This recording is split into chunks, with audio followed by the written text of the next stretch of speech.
Welcome, fans, to another edition of the Old School Shooters podcast. I'm Jack Kilby, Executive Vice President of Great North Wrestling. We're solo on the dolo today, so to speak. King may or may not be doing a run-in later, but very pleased to have a couple of very special guests here today. One being John Rambo, the former wrestler and Portland wrestling luminary who had a very interesting career that we're going to delve into, and John Bones Shaddock. How are you gentlemen doing today, sirs? All right, how you doing? Doing good. Now, we're in addition to getting into some of the aspects of your career, John. I understand that you've had some personal adversity that has impacted you the past few months. Could you let the fans know what that was? Yeah. On September 26th, I went to the emergency room because I was suffering very bad back pain and extremely high blood pressure. And while I was there, I went to cardiac arrest. My heart stopped. I stopped breathing. The doctors worked on me for 8 minutes, getting my heart going again. Luckily, I was placed on a ventilator for 4 days, ended up in ICU for a week, and then spent 2 weeks in rehab ward before I finally got out of the hospital. What happened was I had a dangerously high potassium level, which caused my kidneys to fail. That triggered off the cardiac arrest. So now I'm on permanent dialysis. So I got to do dialysis 3 times a week for 4 hours of treatment. And it's rough. It's very brutal on the body. I can't work. I have no income coming in. Luckily, I just finally, after many application filings and appeals, I got approved for medical care with the estate and also with SSA. My Medicare plans A and B will kick in January. And I'm still fighting to get my SSDI disability income, which they always deny everybody on the first round. And then you got to get a lawyer and appeal for that. So hopefully we'll get that taken care of pretty soon. Because like I said, I got no income coming in right now, and it's really rough. It's tough on a person. So that's about where I stand right now with my recovery. Well, sorry to hear that. I understand, John, that there's an event upcoming that the fans should be aware of. Could you fill us in on that, please? Yeah. John Shaddock is so kind enough, and I appreciate it so much that he's organized a Rolling for Rambo event at his MMA studio, and hopefully that'll help me out a bit. Especially be doing that on a holiday. He's taking the time out of his life to help me, on New Year's Day. And again, like I said, I'm just so appreciative of that. And thank you, John. You're welcome. Hey, it's something we've never done. We've never been open on New Year's, and that was a great opportunity. We had just got done doing Tap Cancer Out, and have some family members and friends that have been afflicted with cancer, and we ended up raising $3,500. And then I've been seeing John's posts on Facebook, and I'm like, well, maybe we can kind of do something to help him out. So I actually one of my students is one of John's former wrestling students. Dominic is a professional wrestler, and I talked to him about it. He thought it'd be a great idea.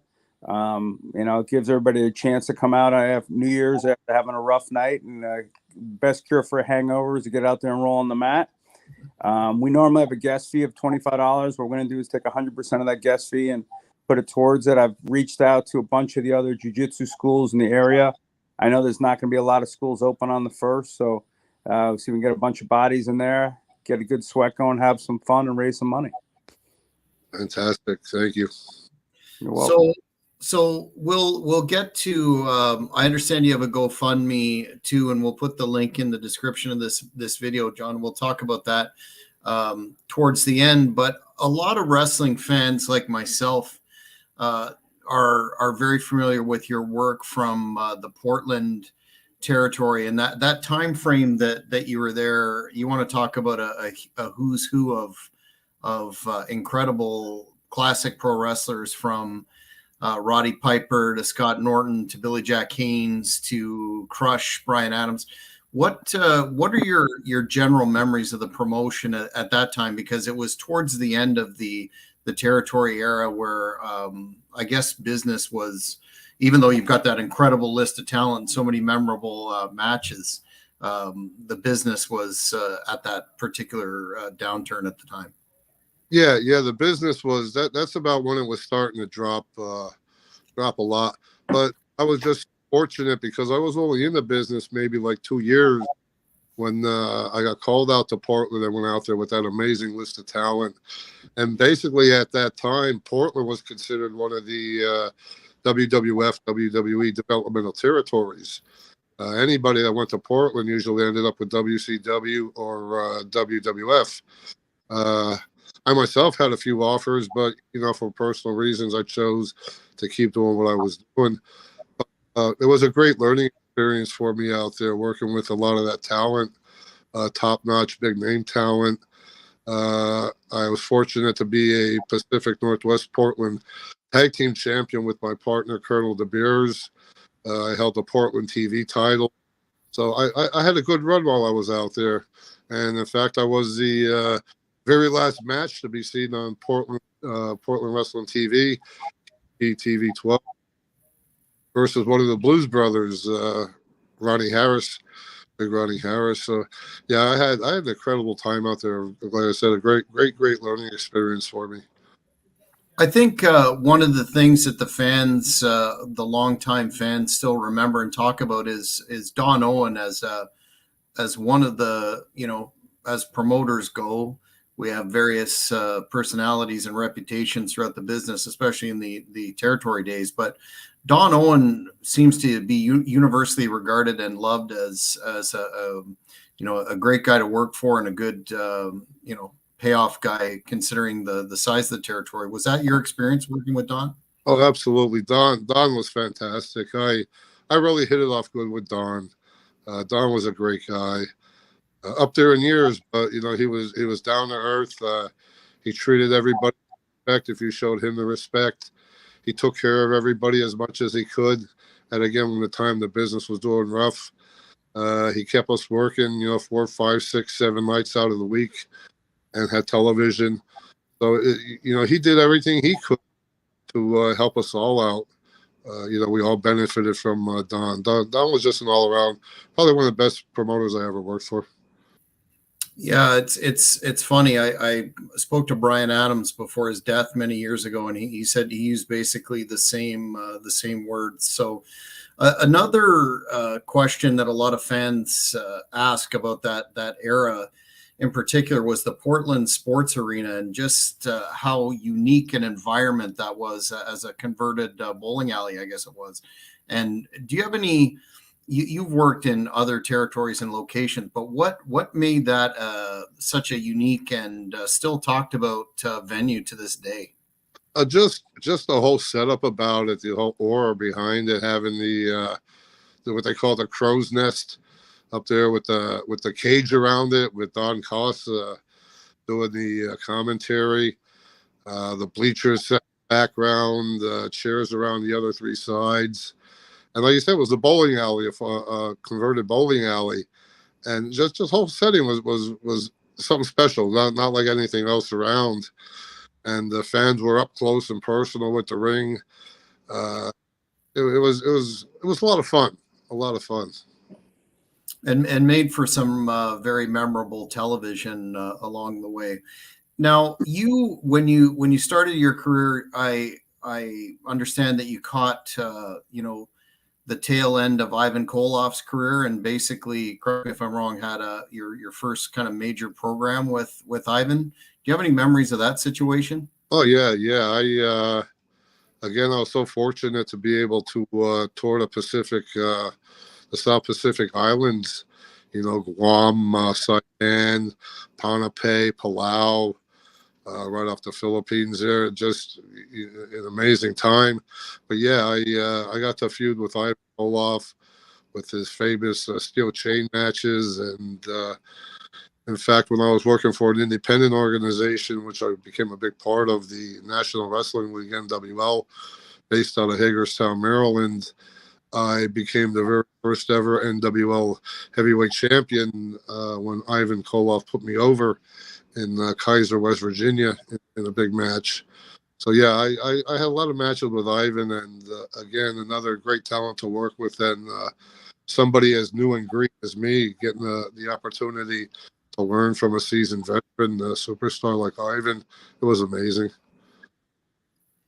And also for the NWL, I read that you had a program with the inimitable Cactus Jack. Do you have any memories working with him and his devil may care style? Did you ever Yeah, that he Cactus line? Again, I was fortunate to work Mick as Cactus Jack. I got to work him as Dude Love, and I got to work him as Mankind. So, not many people can say that. I think it was back in 1990. I was doing a feud with Mick in the South Pacific, and on the island of Guam, I was the NWL heavyweight champion, and I was doing a match with Mick, and I put Mick over for his very first ever heavyweight championship, which Mick's first title was the NWL heavyweight title. Mm-hmm. Classic. And then around 96, I understand you were working for the Extreme Canadian Championship Wrestling organization and had a program with Jimmy Snuka. What was he like at that stage of his career? And did you have any memorable moments with him that come to mind? Oh yeah, very. I would travel. Now that kayfabe's all dead with, I used to travel the roads with Jimmy. Yeah, work him as well. But yeah, Jimmy was a fun guy to be around. He was a tough man. He was literally a very, very, very tough guy. But if he liked you, you had a good friend. And what was really neat was going and working Jimmy up British Columbia. Victoria Island, British Columbia, almost in the exact same location where they filmed the movie Rambo. I wrestled Jimmy Snuka in a steel cage match, and again, fortunate to be crowned the ECCW heavyweight champion, defeating Jimmy in a steel cage match. So I've had a very incredible career with so much. I was blessed. I was lucky, very lucky. And I wanted to ask you somewhere in our interview today. You obviously had an incredible likeness to Sly Stallone in that First Blood movie, and just wanted to know. I've read it before, but wanted to hear it from you. How you landed on that name, and whether or not you found that to be a kind of a blessing and a curse at the same time because of the the copyright issues around it, that sort of thing. Right. No, when I first started, I started off as John Maxwell. And my first trainer was Rocky Johnson, father of The Rock. I spent so much time with that family. Rocky sent me down to Memphis, where I worked the Memphis territory, John Maxwell.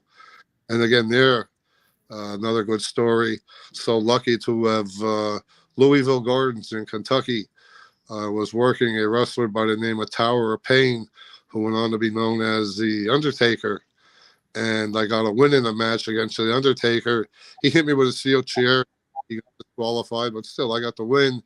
And not many people can say that with their career, that they got a win over The Undertaker, But that was out of Memphis. I came back from Memphis, and I knew I needed more work because I was really green. And that's when I started going to Off of the Wall Samoans Training Center in Whitehall, Pennsylvania. And that there is where I befriended a very good friend of mine, Neil Superior, Neil Karikoff. And Neil is the one who said, John, at the time, and at the time I really did, I was a split image of the Rambo character in the First Blood movie. He said, you look so much like Rambo. You need to change your name to John Rambo. He said, in fact, we want you to come down to Maryland. My dad and I are running shows, and we'd like to try it out down there. And I said, sure, what the heck, why not? So I went down for the very first show with Neil and his dad, Dick Karikoff. Both of them, bless their heart, they're both up in heaven now. Friends of mine. And, excuse me. But yeah, I went down to Hagerstown, and pulled into town, went to Neil and Dick's house, and there, bed, Neil said, "Come here," and I went in the room. He had a whole set of camel fatigues for me, the whole works, the actual armor jacket, the full metal jacket, and the BUDs, BDUs, I mean, and he gave me the whole gimmick. Sent me out to the ring as John Rambo, and I instantly took off. I took off like a skyrocket. The fans bought into it. The fans loved it.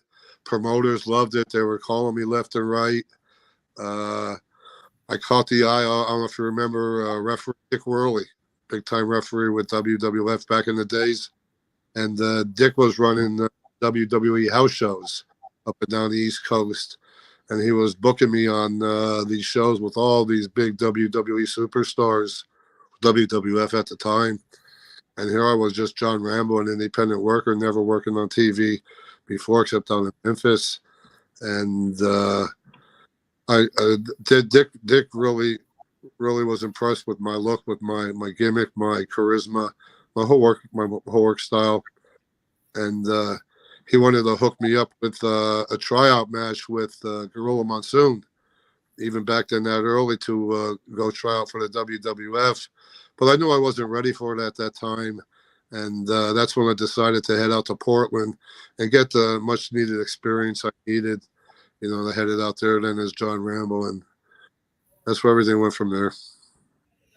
And you touched on the fact that you had a successful tag run with the very controversial Colonel De Beers, and you were also partners in another championship team with Samu. What was your favorite between tag? Somewhat of an overlooked aspect of the business now in singles. What did you prefer to work back in the day? And did you have any particular matches? I guess your program is still remembered with De Beers against Steve Dahl and the Grappler. Do you have any tag matches that stick out in your memory? Oh God. I was so fortunate to tag with so many people. Besides Colonel De Beers, I got to tag with Flash Norton, Scotty Flash Norton. I got to tag with Kerry Von Erich when I was overseas. Like you mentioned, I did a lot of tag work with head shrinker Samu. And I think the most fun I had tag teaming was with head shrinker Samu. Samu and I are tied. We're like brothers. And he's an amazing talent, incredible talent. We did a lot. I got to attack with Nikolai Volkov often. Worked against Nikolai Volkov a lot. But I think I had as much fun tag teaming as I did doing singles matches. But yeah, again, like I said, I was so lucky to tag with them that I have. A lot of fun, a lot of learning.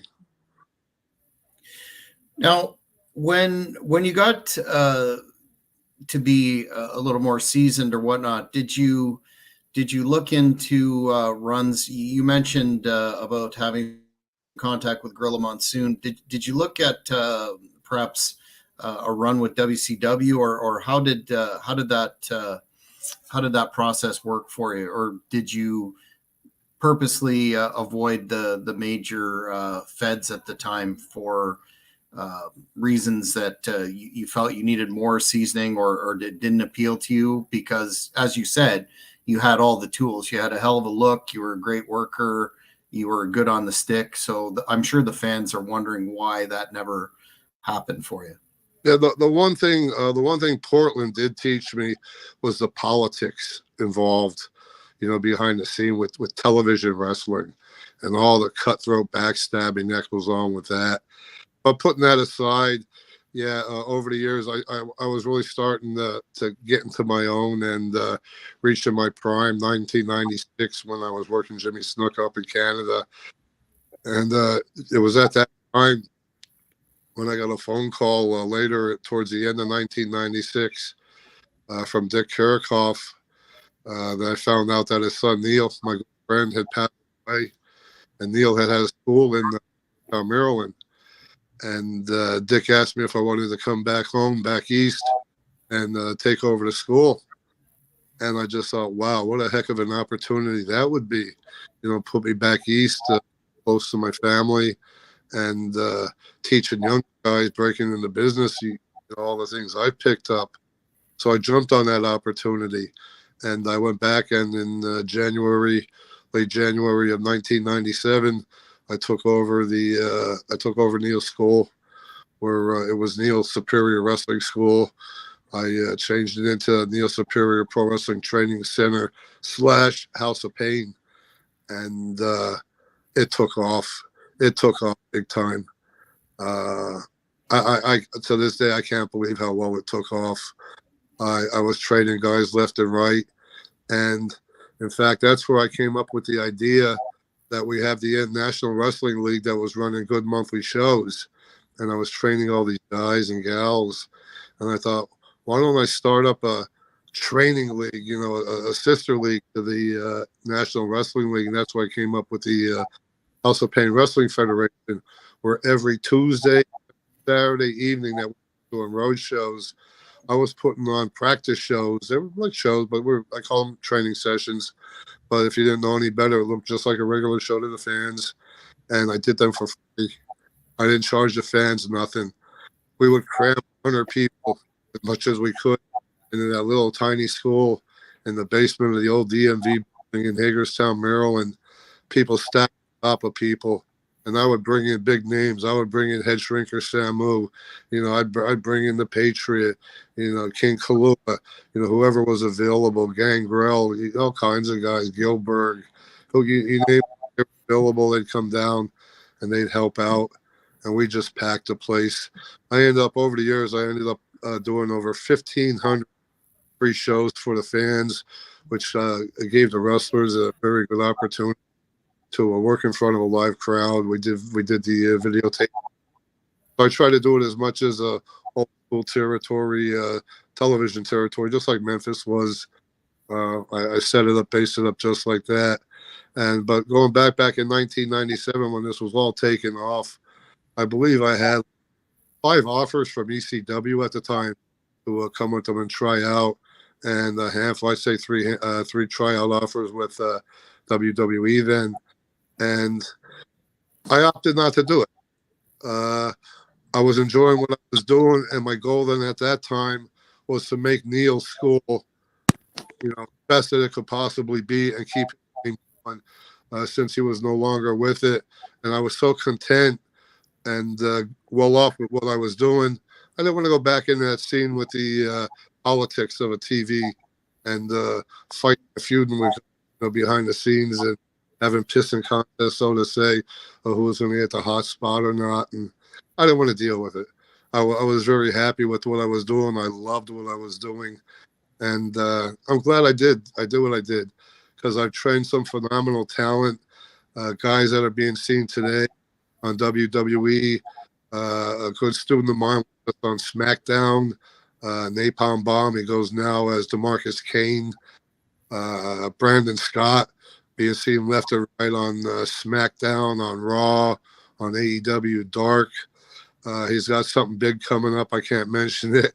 He's got to keep that kayfabe for now, but people are going to be seeing TV not too long a time.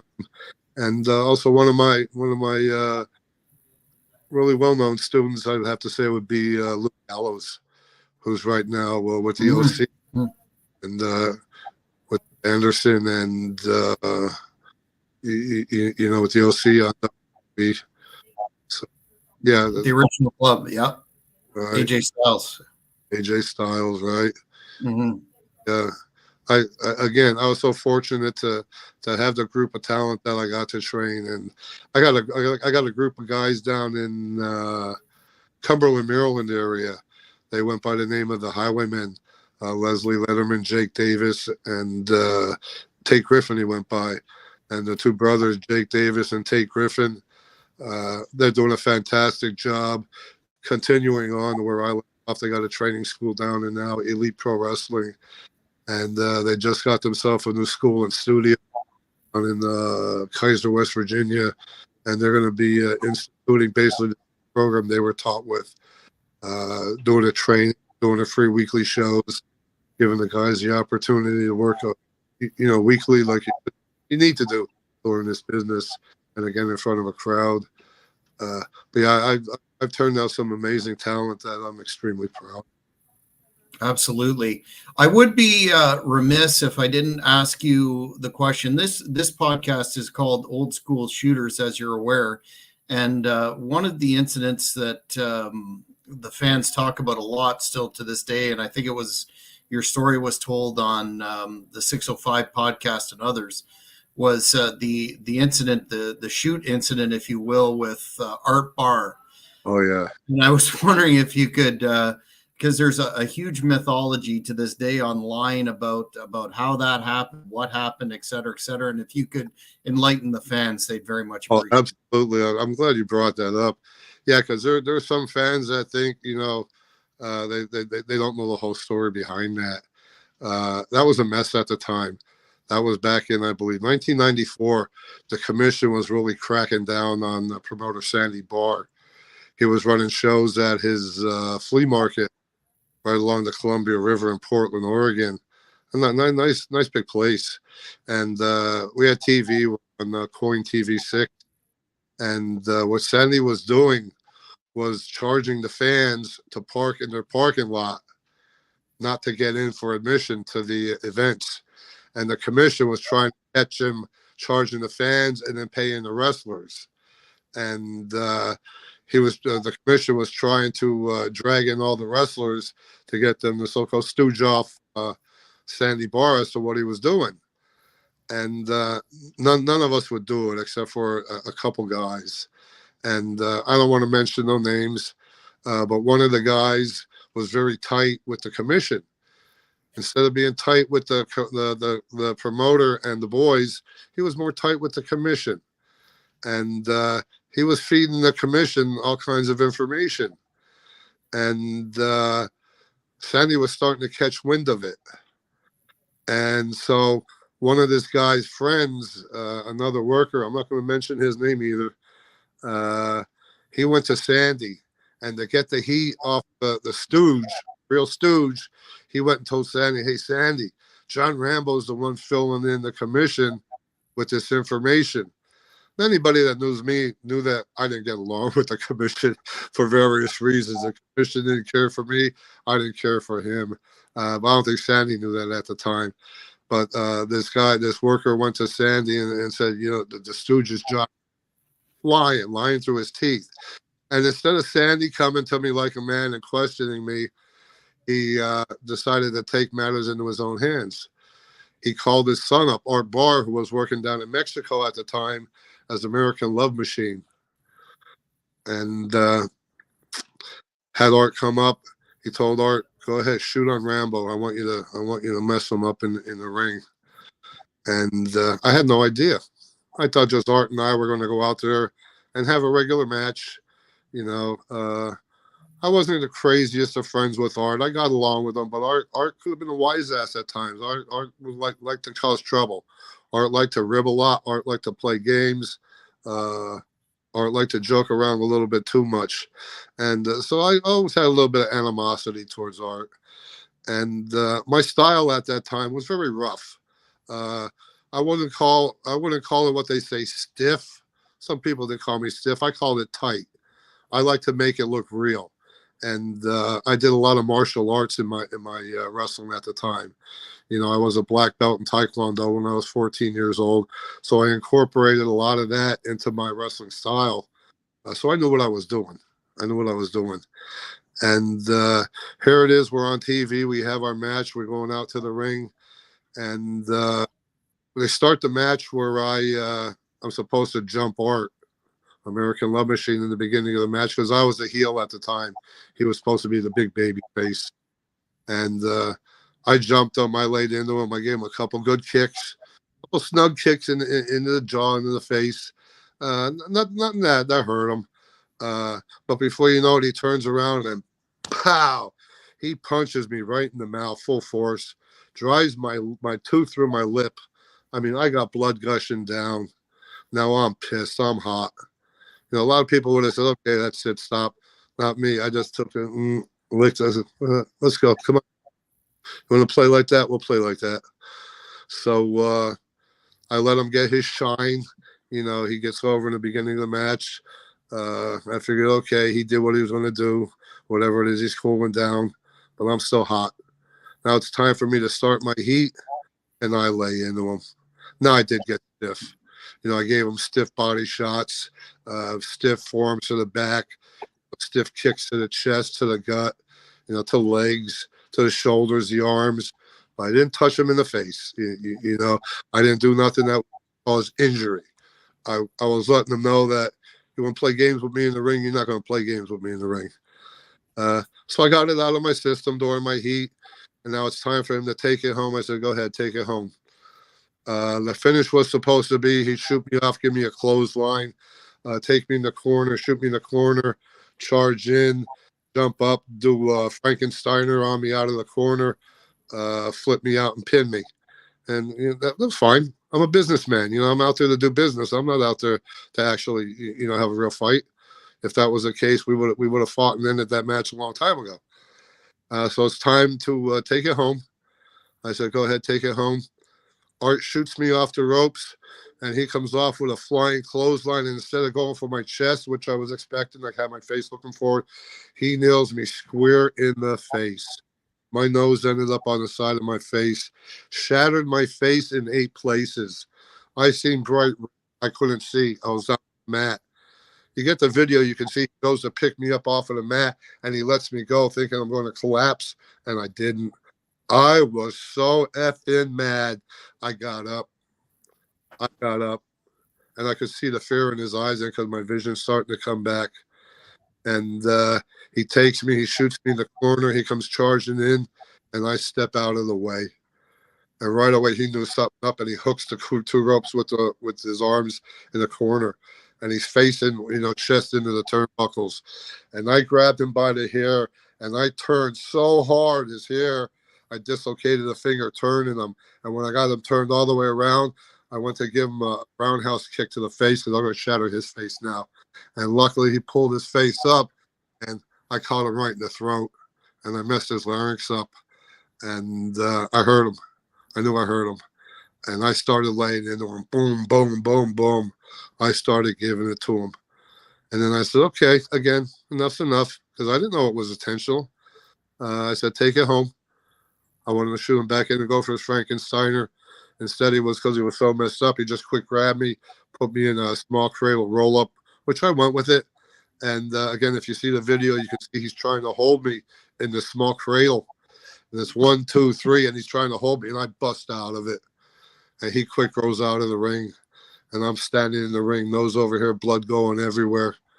And he's out there, collapsed on the side of the ring there on the guardrail. He's you come up in that dressing room, I'm going to kill you, blah, blah, blah, blah, blah. Wrestlers come and help him back upstairs because it was an upstairs dressing room. I'm still in the ring. Sandy Bard jumps into the ring, gets on the microphone. This is on live TV. He goes, I just want everybody to know that we found out before this match John Rambo's been stooging information to the commission. And before he could get any more, I grabbed that mic from him. I said, you got kidding me, Sandy. I said, these years I've been out here in Portland, I said, I've been looking up to you as a father figure to me. I says, I'm 3,000 miles away from home. I have no family out here. I look to you as a father figure. I said, you do this to me because of a lie, because you were told a lie. I said, you couldn't come to me man to man and ask me about it. You get your son to come in here and intentionally hurt me. And the crowd's going crazy. They're booing Sandy. But now at this point, you can see in Sandy's face, he messed up. He knew he messed up. I was so hot. I had blood spurting everywhere. It was spurting all over his shirt. I took that mic and I threw it down. I jump out of the ring and I said, our Bart told me I better not come up in that locker room. He's going to kill me. Yeah, okay. I went marching up them steps. As I'm going up the steps, here comes Art running down the steps with 2 Olympic plates and 2 10-pound Olympic plates in his hand, like he's going to attack me. And quick enough, before he could even get to me, the son of a bitch who went and told Sandy I was a stooge quick jump between us because I guess now he's seen he really messed up and caused more damage than he should have. And he's backing Art up and backing Art away from me. I go up the steps because I'm going back to the locker room. I'm getting my stuff. I'm waiting to get paid. I ain't going home taking this abuse and not getting paid for it. And so I'm heading back to the locker room. And before you know, I hear Art screaming. I turn around. Here he comes running across the room that was a gym at the time. And he comes charging at me and takes a leap at me. And I sidestep. And I caught him in a front face lock. And I cinched it in so tight. I had him so tight because Art was smaller than me. He couldn't get out. And I had my hand like this. And Sandy was just feet from me. I said, Sandy, I said, if you don't get away from me, I said, I'm going to kill him right now. I said, get him away from me. And luckily they did. Took him to the hospital. Me, sat in my locker room with my nose over here. Now, all this going on, Art Barr, I'm wrestling Art Barr. Art's brother, Sean, is the referee. The promoter is Sandy Barr, and his big brother, Jimmy Jack Funk, is watching from upstairs. Now, Jimmy Jack and I, we're tight. We're good friends. He liked my style. We used to train together a lot. He wanted me to show him the kicks and that. He'd show me different shoot moves because he was a shooter. He felt bad. He felt bad about what happened. He's trying to help straighten out my nose. He put it over and boy, it would just bounce right back. But he felt bad for me. I waited around, and this was like 9 o'clock at night. I waited till like 10 o'clock to get my pay. Jumped in my car, again, nose over the side of my face, drove 30 miles down I-5, an 8-lane highway, to go back home to Canby, Oregon, where I went back home. I wasn't even going to the hospital. That's how sick I was. I wasn't going to the hospital. I was going to tough it out and let it go. I go back, and my girlfriend at the time insisted on taking me to the hospital. It was so bad I had to wait 3 days to go back. I ended up having to go see a specialist, and what happened was ended up requiring 3 hours of reconstructive surgery to fix my nose and face. All over a bunch of knots of somebody making a lie about stooging off information to the commission. And that's the whole story in a nutshell. And I've told that story repeatedly, and not once has my story ever changed because it's the truth. It's the facts. It's what happened. Well, it's an incredible story. Before we're rapidly burning through the time here, but before we finish, Matt, the Granimal King of Connecticut, my partner on this podcast, has a question about Piper in Portland. I know he was in and around. I think he may have had the book for a while you were there. And also he wants to know about Raven when he was Scotty the Body, I guess his first gimmick. If you have any interesting stories about those two characters. Oh, yeah. Roddy Piper, again, I was so fortunate I got to do a Jerry Lewis telethon with Rowdy Piper, Steve Dahl, and Scott Norton, and we happened to set the record for the most amount of donations coming in during any of the Jerry Lewis telethons.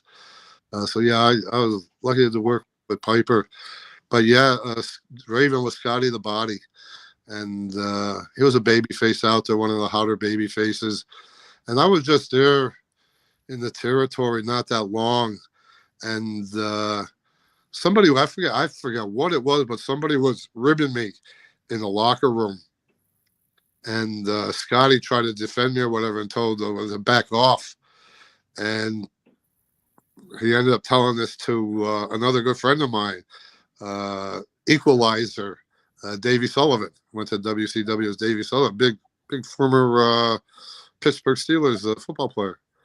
Who was massive. Davey ended up punching Scotty right in the nose and busting his nose before the show started. And here's Scotty out there doing commentary in the crow's nest with on cost, with his nose all blown up, tissue up, and people not knowing what the hell happened to Scotty the Body, busted nose. Yeah. Yeah, he certainly had.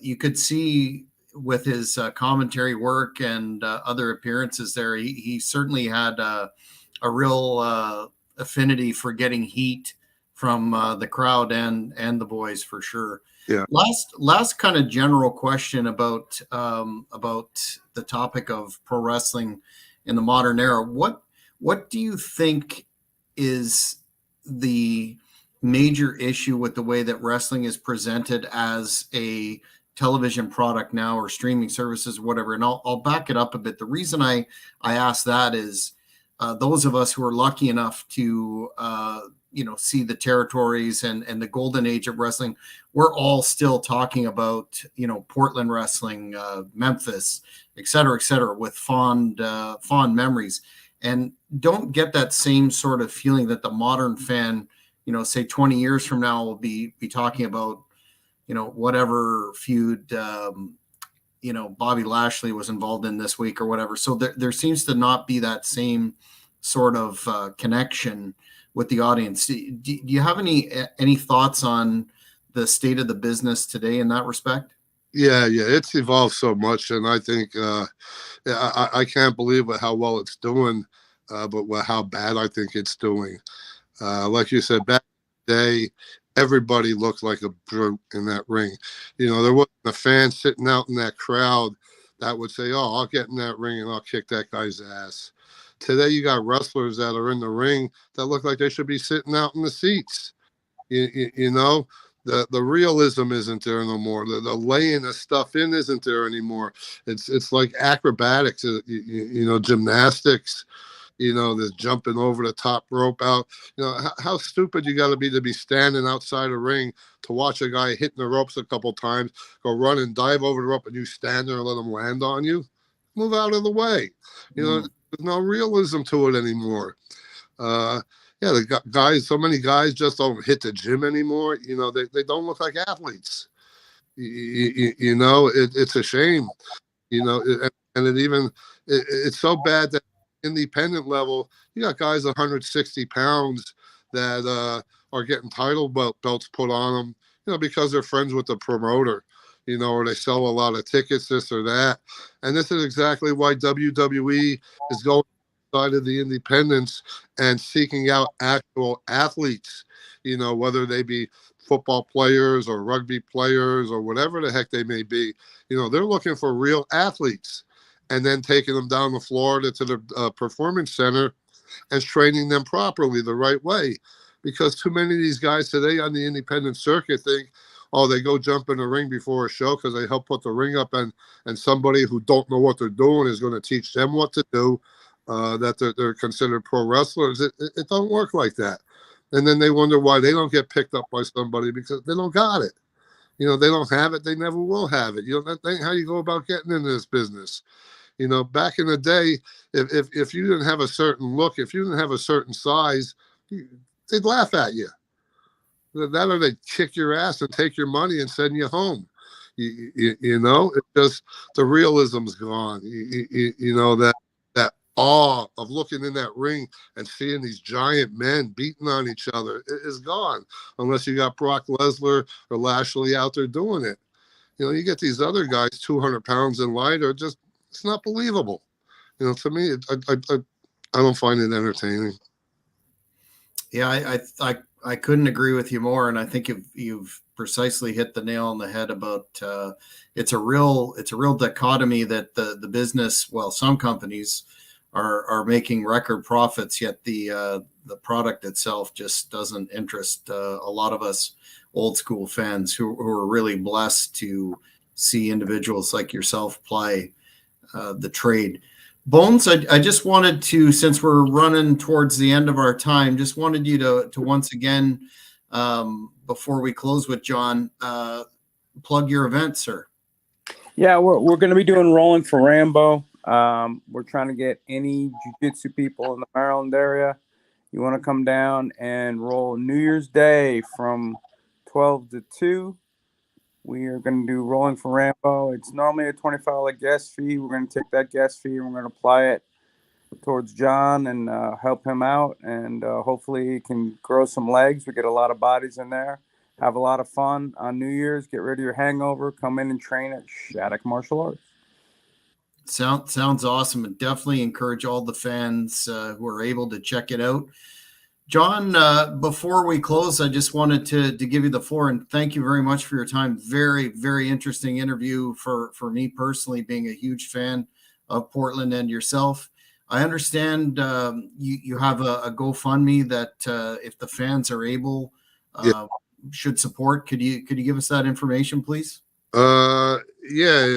You go to GoFundMe, look up John Rambo or my real name, John Koretzman, Kereczma. I could stick the link in the chat section if you like, and you can add that if you want. We'll link it to the description of the video. Yes. All right. Well, we're very very happy that you took the time out today, and hope your health issues improve dramatically, and the event is a huge success. Do you have any closing comments for your fans or the old school fans in general that saw you do your thing in the ring so memorably? No, I just want to say thank you so much. Thank you for the support over the years. Thank you for being a fan. If it weren't for you guys, I wouldn't have done what I've done, and none of us would have. It's all you fans out there that made it all so successful, and it's so much appreciated. Just really, really do appreciate it. God bless you all. Thank you. Well, thanks again, Bones and John. We appreciate it, and best of luck. We'll have to see if we can have you on after the event to see how things went. And it's time for me. King usually hits the tagline, but I will, and that's old school shooters, silver sages, sharing knowledge with the younger ages. Thanks, everyone. Merry Christmas, Happy New Year, and we'll catch you next time. Merry Christmas. Thank you. Merry Christmas. See ya. Take care.